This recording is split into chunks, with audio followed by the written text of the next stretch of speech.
Hi friends, welcome to JVS education channel. Daily current affairs గురించి ఈరోజు మనం తెలుసుకుందాం. ఈరోజు వచ్చేసి మనకు జాతీయ అంతర్జాతీయ అంశాలు లేవండి. డైరెక్ట్గా బ్యాంకింగ్ ఆర్థిక వ్యవస్థ నుండి మొదలు పెడుతున్నాం. బ్యాంకింగ్ ఆర్థిక విషయాలు వచ్చేసి మనకు UN conference on trade development UN conference on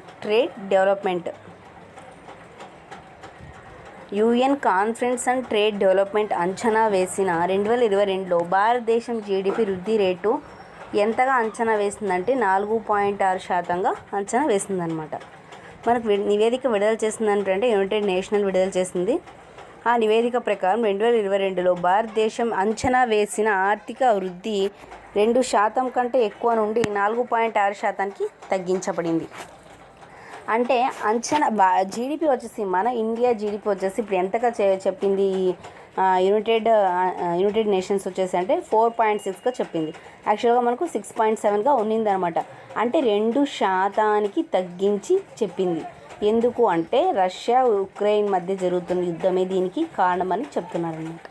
ఇక ఇంకా డీప్గా దీని గురించి తెలుసుకున్నట్టయితే న్యూఢిల్లీ ఇంధన సదుపాయం మరియు ధరలపై పరిమితులు, అలాగే వాణిజ్య ఆంక్షలు, ఆహార ద్రవ్యోల్బణం, కఠిన విధానాలు ఆర్థిక అస్థిరతను ఎదుర్కొంటున్నందువల్ల మన యొక్క జీడిపి 4.6%కి తగ్గించబడిందని, దాంతోపాటు ఉక్రెయిన్లో కొనసాగుతున్న యుద్ధమే కారణమని కూడా మనకు ఈ United nation conference on trade and development అనే నివేదిక మనకు ఏర్పాటు చేసి చెప్పిందనమాట. ప్రపంచ ఆర్థిక వ్యవస్థపై మన రష్యా ఉక్రెయిన్ యుద్ధ ప్రభావం ఎలా ఉంది? ప్రపంచ ఆర్థికపై అంటే మన భారతదేశమే కాకుండా ఇంకా అన్ని దేశాలపై రష్యా ఉక్రెయిన్ యుద్ధ ప్రభావం ఎలా ఉంది ఇప్పుడు తెలుసుకుందాం. రష్యా ఈ సంవత్సరం తీవ్రమైన మాంద్యంలోకి ప్రవేశిస్తుందని అంచనా వేశారు. అది కరెక్టే, ఎందుకంటే యుద్ధం చేస్తుంది అదే కాబట్టి తీవ్రమైన మాంద్యంలోకి వెళ్ళే అవకాశం ఉంది. దానితో పాటు పశ్చిమ ఐరోపా మరియు మధ్య ఆసియా ప్రాంతాల్లో పెద్ద ఆర్థిక మందగమనం కూడా ఏర్పాటవుతుందని కూడా ఈ నివేదిక మనకు విడుదల చేయడం జరిగిందనమాట. చైనా ఇతర భాగస్వామ్యాలతో వాణిజ్యం కొనసాగుతుంది. అంటే చైనా వాళ్ళ భాగస్వామ్యంతో వాణిజ్యం కొనసాగుతుంది. రష్యా ఫెడరేషన్ ప్రస్తుతం పొందలేని పెద్ద సంఖ్యలో దిగుమతి చేసుకున్న వస్తువులు కూడా వాళ్ళు భర్తీ చేయలేరు. అంటే వాళ్ళ దిగుమతిని కూడా వాళ్ళు భర్తీ చేయాలని కూడా ఈ నివేదిక మనకు తెలుపుతుంది.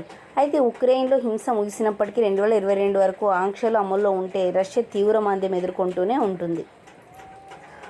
దీంతో పాటు మనకు కోవిడ్-19 మాంద్యం నుండి అనేక అభివృద్ధి చెందుతున్న దేశాలు ఆర్థిక ట్రాక్షన్ తిరిగి పొందడానికి చాలా కష్టపడతాయని కూడా ఇది తెలిపిందనమాట. యుద్ధం ఇప్పుడు గణనీయమైన సవాళ్ళను కూడా మనకు కలిగిస్తూ ఉందని కూడా ఈ నివేదిక మనకు తెలపడం జరిగింది. ఇంకా ఏం చెప్తుందంటే భారత ఆర్థిక వ్యవస్థపై ఇంకా ప్రపంచ దేశాల్లో ఆర్థిక వ్యవస్థ అయితే అలా ఉంది. రష్యా అనేది తీవ్ర మందంలోకి వెళ్ళిపోతుంది. చైనా వాణిజ్యంతోనే మనకు ఆర్థిక వ్యవస్థని నడుస్తుందని చెప్తుంది. పశ్చిమ ఆసియా దేశాలు కూడా తీవ్ర మాంద్యంలోకి వెళ్తున్నాయని కూడా ఈ నివేదిక మనకు తెలిపింది. అదేవిధంగా భారత ఆర్థిక వ్యవస్థపై కూడా దీని ప్రభావం ఎలా ఉంది అంటే 2022లో భారత దేశం యొక్క జీడిపి అనేది 6.7% వృద్ధి చెందుతుందని అంచనా వేయబడింది. అయితే యునైటెడ్ నేషన్స్ చెప్పిన ప్రకారం 4% ఇది తగ్గించడం జరిగింది. మన భారత ఆర్థిక వ్యవస్థపై అయితే 2% కంటే ఎక్కువ తగ్గుతుంది మన ఆర్థిక వ్యవస్థ అని ఈ రష్యా ఉక్రెయిన్ యుద్ధ ప్రభావం తెలుపుతుందన్నమాట. నేడు ప్రపంచ ద్రవ్య వ్యవస్థ దేశం యొక్క కరెన్సీ స్థానం కూడా స్పష్టంగానే ఉంటుంది. బ్రెజిల్, రష్యా, భారతదేశం, చైనా కరెన్సీలు మార్కెట్లో USD 6.6 ట్రిలియన్, రోజువారీ టర్నోవర్ 3.5% కంటే తక్కువగా ఉన్నాయని కూడా ఈ నివేదిక మనకు వెల్లడించడం జరిగిందనమాట. ఓకే, ఇంకా వచ్చేసి మనకు నెక్స్ట్ తెలుసుకున్నట్టయితే బెంగళూరులో ఆర్బీఐ గవర్నర్ శక్తికాంత దాస్ ప్రారంభించారు. అసలు RBIH అంటే reserve bank of innovation. RBI అంటే రిజర్వ్ బ్యాంక్ ఆఫ్ ఇండియా కదా, అదే RBIH వస్తే మాత్రం reserve bank of innovation, reserve bank innovation hub అనమాట. దీన్ని ప్రారంభించేది ఎవరంటే RBI గవర్నర్ శక్తికాంత్ దాస్ గారు బెంగళూరులో ప్రారంభించారు. ఇది ఆర్థిక ఆవిష్కరణను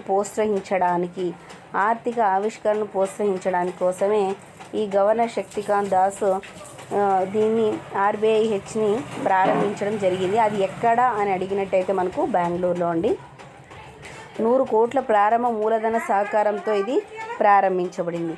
సెంట్రల్ బ్యాంక్ ప్రకారం హబ్కు సేనాధిపతిగా ఎవరు ఎంపిక అయ్యారు అంటే ఇక్కడ మనం గుర్తు పెట్టుకోవాల్సింది వచ్చేసి అండి గోపాలకృష్ణన్ చైర్మన్గా ఎంపిక అవ్వడం జరిగింది. గోపాలకృష్ణన్ చైర్మన్గా ఎంపిక అవ్వడం జరిగింది. అంటే దీని సేనాధిపతి వచ్చేసి మరియు పరిశ్రమకు చెందిన ఇతర ప్రముఖ వ్యక్తులు మరియు విద్యావేత్తలు సభ్యులుగా ఉన్న స్వతంత్ర బోర్డు కూడా ఉంది అన్నమాట. ఇంకా ఈ ఆర్బీఐహెచ్ గురించి ముఖ్య విషయాలు తెలుసుకున్నట్టయితే అండి మనం ఆర్బీఐహెచ్ అనేది 2013 కంపెనీ చట్ట ప్రకారం సెక్షన్ 8 ప్రకారం వ్యాపారం వరే 100 కోట్ల ప్రారంభ మూలధనంతో దీని దీర్ఘకాలిక సంస్థాగత నేపథ్యంతో ఇది స్థాపించబడింది.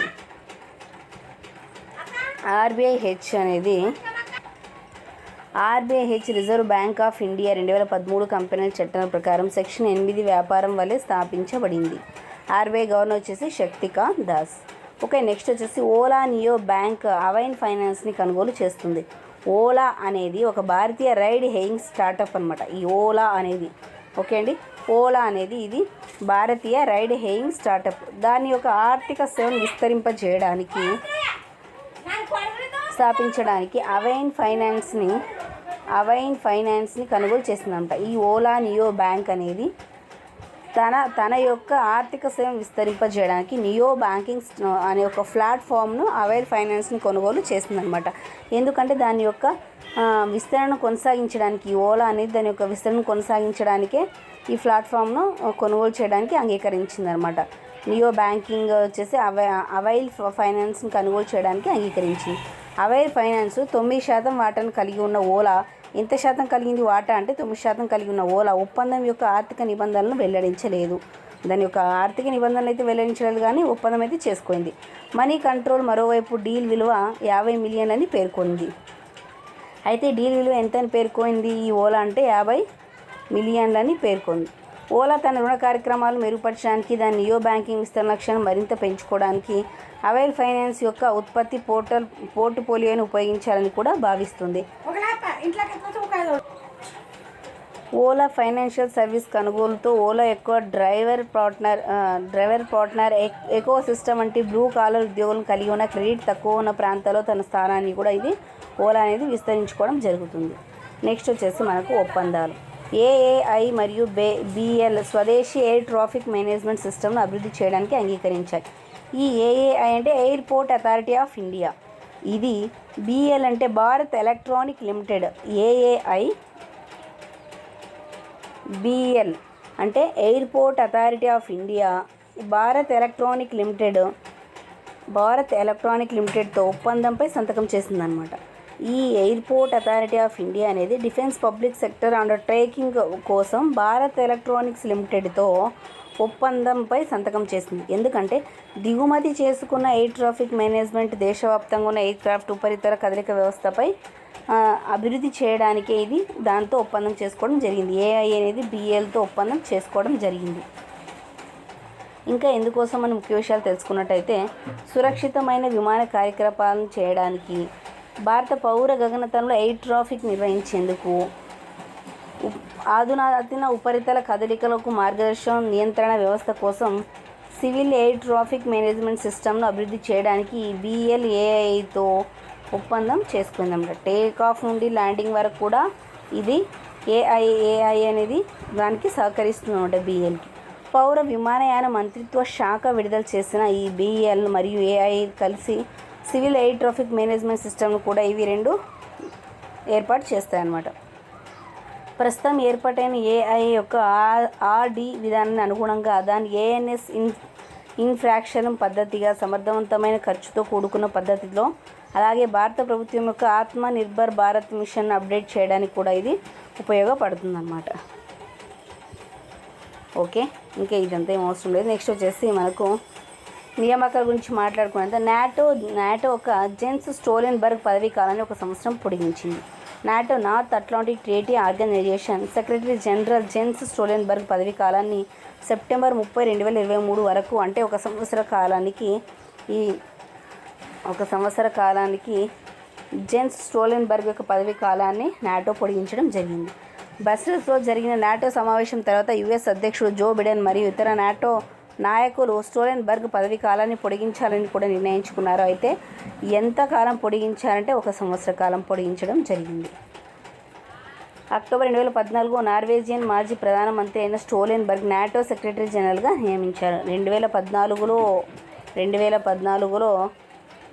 ఆయన నార్వేజియన్ మాజీ ప్రధానమంత్రి అయిన స్టోలెన్బర్గ్ నాటో సెక్రటరీ జనరల్గా నియమితులయ్యారు. అయితే సెప్టెంబర్ 2021లో అతని పదవీ కాలం ముగియనుంది. సెప్టెంబర్ 2021లో అతని పదవీ కాలం ముగియనుందనమాట. అయితే ఆయన పదవీ కాలాన్ని 1 ఇయర్గా పొడిగించడం జరిగింది. సెక్రటరీ జనరల్గా నా పదవీ కాలాన్ని సెప్టెంబర్ 30, 2023 వరకు పొడిగించాలని నాటో దేశాధినేతలు మరియు ప్రభుత్వ నిర్ణయంతో నేను గౌరవించబడ్డానని స్టోలెన్బర్గ్ వెల్లడించారు. శతాబ్దపు అతిపెద్ద భద్రతా సంక్షోభాన్ని ఎదుర్కొంటున్న మా కూటమి బలంగా మరియు మా ప్రజలను సురక్షితంగా ఉంచడానికి మేము ఐక్యంగా ఉన్నామని స్టోలెన్బర్గ్ కూడా ట్వీట్ చేశారనమాట. ఓకే, నెక్స్ట్ వచ్చేసి lieutenant general Vinod G Khandare రక్షణ మంత్రిత్వ శాఖలో సలహాదారుగా నియమితులయ్యారు. వినోద్ జీ ఖండారే వచ్చేసి appointed as adviser in defensive minister అడ్వైజర్గా ఎవరు నియమితులయ్యారంటే వినోద్ జీ ఖండారే నియమితులయ్యారు. డిఫెన్సివ్ వర్గాల ప్రకారం అతను డిఫెన్స్ సెక్రటరీతో సన్నిహితంగా కలిసి పనిచేశాడు కాబట్టి ఆయన్ను ఈ డిఫెన్స్ అడ్వైజర్గా నియమించడం జరిగింది. వ్యూహాత్మక ఇన్పుట్లను అందించడం మరియు రక్షణ వ్యూహం, సంసిద్ధత మరియు అంతర్జాతీయ డిఫెన్స్ కార్పొరేషన్, సముద్ర మరియు భద్రత, రక్షణ స్థలం వంటి ఆయుధ కార్యకలాపాలకు సంబంధించిన విషయాలపై సలహాలు ఇవ్వడం జరుగుతుంది. ఓకే, నెక్స్ట్ వచ్చేసి లెఫ్టినెంట్ జనరల్ ఖండారే గురించి తెలుసుకున్నట్టయితే జనరల్ ఖండారే జనవరి 2018 చివరిలో సైన్యం నుండి పదవి విరమణ చేశారు. అప్పటి నుండి అక్టోబర్ 2020 వరకు ప్రధాన మంత్రి కార్యాలయ భద్రతా మండలి సెక్రటేరియట్లో సైనిక సలహాదారుగా పనిచేశారు. జాతీయ భద్రతా మండలి సెక్రటేరియట్లో సైనిక సలహాదారుగా పనిచేశారు. 2015 నుండి 2018 వరకు డిఫెన్స్ ఇంటెలిజెన్స్ ఏజెన్సీకి director general, integrated defence staff for intelligence deputy చీఫ్గా ఉన్నారు 2015 నుంచి 2018 వరకు. ఓకే, నెక్స్ట్ వచ్చేసి వ్యాపారం. ఎస్బీఐ మాజీ chairman Rajnish Kumar Dun brand స్ట్రీట్లో చేరారు. State Bank of India SBI మాజీ చైర్మన్ ఎవరు అంటే రజనీష్ కుమార్. ఈయన గురించి ఏంటి అంటే international strategic advisory board of data and అనలిటిక్స్లో బెహమెత్ డన్ బ్రాండ్ స్ట్రీట్లో చేరారనమాట. డన్ను బ్రాండ్ స్ట్రీట్ దాదాపు 180 సంవత్సరాలుగా వ్యాపార నిర్ణయాత్మక డేటా విశ్లేషణలు మరియు రేటింగ్లో విశ్వసనీయమైన బ్రాండ్గా ఉంది. ఏది డన్ అండ్ బ్రాండ్ స్ట్రీట్, దాంట్లో ఈయన చేరడం జరిగింది. అయితే ఈయన మాజీ చైర్మన్ అనమాట ఎస్బీఐ యొక్క. అక్టోబర్ 2020లో రజనీష్ కుమార్ ఎస్బీఐ చైర్మన్ పదవి నుంచి వైదొలిగారు. అతను గతంలో హాంకాంగ్లో హెచ్ఎస్బీసీ యొక్క ఆసియా విభాగానికి నాన్ ఎగ్జిక్యూటివ్ డైరెక్టర్గా, గతంలో Baring private equity Asia senior సలహాదారుగా, కోటక్ ఇన్వెస్ట్మెంట్ అడ్వైజర్ కన్సల్టెంట్గా కూడా పనిచేశారు ఈ Rajnish Kumar. HSBC Asia Pacific, lieutenant LT Infotech, Hero MotoCorp మరియు భారత్ పే బోర్డులో కూడా ఆయన పనిచేశారనమాట. నెక్స్ట్ ర్యాంకులు మరియు నివేదికలు. నివేదికల్లో మనం తెలుసుకోవాల్సింది ఏంటంటే మన భారతదేశం స్థానం ఏంటి అంటే వరల్డ్ వైడ్గా అయితే భారతదేశ స్థానం తీసుకుంటాం, లేదు మన భారతదేశంలోనే అయితే మన రాష్ట్రం ఏ ప్లేస్లో ఉంది చూసుకుంటాం. లాస్ట్ ఇయర్ ఏ ప్లేస్లో ఉంది, ఈ ఇయర్ ఏ ప్లేస్లో ఉంది, అసలు ఫస్ట్ త్రీ స్టేట్స్ కానీ 3 కంట్రీస్ కానీ ఏవి, లాస్ట్లో ఏవి, ఇలాంటి విషయాలు ర్యాంకింగ్లో మనం ఖచ్చితంగా తెలుసుకోవాల్సి ఉంటుంది. నీతి ఆయోగ్ అనేది ఎగుమతి సన్నద్ధత సూచిక 2021 విడుదల చేసింది, మంచిదే. అయితే గుజరాత్ మళ్ళీ అగ్రస్థానంలోనే ఉంది. మళ్ళీ అంటున్నాడంటే ఏమని అర్థం, లాస్ట్ ఇయర్ కూడా మన గుజరాతే అగ్రస్థానంలో ఉంది, ఈ సంవత్సరం కూడా గుజరాతే అగ్రస్థానంలో ఉంది. అయితే ఇక్కడ రాష్ట్ర వైడ్గా కాబట్టి మన రాష్ట్రం ఏ ప్లేస్లో ఉంది చూసుకోవాల్సి ఉంటుంది. నీతి ఆయోగ్ ఎగుమతి సన్నద్ధత సూచిక 2022లో గుజరాత్ అగ్రస్థానంలో ఉండగా మహారాష్ట్ర, కర్ణాటక వరుసగా 2, 3 స్థానాల్లో ఉన్నాయి. అంటే ఫస్ట్ వచ్చేసి గుజరాత్, మహారాష్ట్ర, కర్ణాటక. జిఎంకే అని గుర్తుపెట్టుకుంటే సరిపోతుందేమో. కర్ణాటక జిఎంకే మహారాష్ట్ర, గుజరాత్, మహారాష్ట్ర, కర్ణాటక వరుసగా 2-3 స్థానాల్లో ఉన్నాయి. ఎగుమతి సామర్థ్యం, పనితీరు పరంగా రాష్ట్రాల సన్నద్ధ అంచనా వేయడానికి ఉద్దేశించిన ఎగుమతి సన్నద్ధ సూచిక 2021లో గుజరాత్ వరుసగా 2వ సంవత్సరం కూడా నీతి ఆయోగ్ ర్యాంకింగ్స్లో అగ్రస్థానంలో నిలిచింది. 2వ సంవత్సరం కూడా అంటున్నాడు అంటే లాస్ట్ ఇయర్ కూడా అదే ఉందన్నమాట. అంటే గుజరాత్, మహారాష్ట్ర, కర్ణాటక గుర్తుపెట్టుకోవాలి. ఇక మన ఏపీ గురించి తెలుసుకోవాలి. ర్యాంకింగ్ అంటే అంతే, ఎప్పుడు కూడా 3 విషయాలు ఖచ్చితంగా గుర్తుపెట్టుకోవాలి. మన ప్లేస్ ఎక్కడుంది, లాస్ట్ ఇయర్ ఎక్కడుంది, ఈ ఇయర్ను ఫస్ట్ 3, లాస్ట్ 1 గుర్తుపెట్టుకుంటే సరిపోతుంది. ప్రభుత్వ థింక్ ట్యాంక్ ప్రకారం గుజరాత్ తర్వాత మహారాష్ట్ర, కర్ణాటక ఇక్కడ తెలుసుకున్నాం కదా ఫస్ట్ 3 అని. ఈ తర్వాత తమిళనాడు, హర్యానా, ఉత్తరప్రదేశ్, మధ్యప్రదేశ్, పంజాబ్, ఆంధ్రప్రదేశ్, తెలంగాణ పత్రాలు ఉన్నాయి. అంటే Tamil Nadu 4th, Haryana 5th, 6th, 7th, 8th, 9th ప్లేస్లో ఉందని గుర్తుపెట్టుకోవాలి. కేంద్ర పాలిత ప్రాంతాలు మరియు లక్షద్వీప్, అరుణాచల్ ప్రదేశ్, మిజోరం, లడాక్, మేఘాలయ వంటి రాష్ట్రాలు అధ్వానంగా ఉన్నాయి. అంటే ఎగుమతి సన్నద్ధ సూచికలో లాస్ట్లో ఉండేవి కేంద్రపాలిత ప్రాంతాలు మరియు లక్షద్వీప్, అరుణాచల్ ప్రదేశ్, మిజోరాం, లడాక్, మేఘాలయ వంటివి ఉన్నాయన్నమాట. నీతి ఆయోగ్ వైస్ చైర్మన్ రాజీవ్ కుమార్ అధ్యయనాన్ని ప్రారంభించిన సందర్భంగా మాట్లాడుతూ భారతదేశ ఎగుమతులు 36% వద్ద పెరుగుతుండగా ప్రపంచ వాణిజ్యం 30% వద్ద పెరుగుతుందని పేర్కొన్నారు. చాలా కాలం తర్వాత ప్రపంచ వస్తువుల వాణిజ్యంలో భారతదేశం 1.6 నుండి 1% పెరగడాన్ని మేము చూస్తున్నామని కూడా ఈ రాజీవ్ కుమార్ అని పేర్కోవడం జరిగింది. Okay friends, today current affairs ఇవి. ఫస్ట్ టైం చూసిన వాళ్ళైతే డైలీ కరెంట్ అఫైర్స్ కోసం మా ఛానల్ని సబ్స్క్రైబ్ చేయండి, అలాగే లైక్ అండ్ షేర్ కూడా చేయండి ఫ్రెండ్స్. కరెంట్ అఫైర్స్తో పాటు మిగతా అంశాలు కూడా డైలీ వీడియోస్ చేయడం జరుగుతుంది. అలాగే డైలీ ఎగ్జామ్స్ కోసం టెలిగ్రామ్లో జేవిఎస్ ఎడ్యుకేషన్ ఛానల్ అని సెర్చ్ చేస్తే గ్రూప్ కూడా ఉంటుంది ఫ్రెండ్స్, దాంట్లో జాయిన్ అవ్వండి, డైలీ ఎగ్జామ్స్ రాసుకోండి. అలాగే వాట్సాప్లో అయితే ఏపీ డిఎస్సి 2021 ఒక గ్రూప్ కూడా కండక్ట్ చేయడం జరిగింది. అది ఓన్లీ డిఎస్సి విషయాలు మాత్రమే అక్కడ చెప్పడం జరుగుతుంది. Okay, thank you all.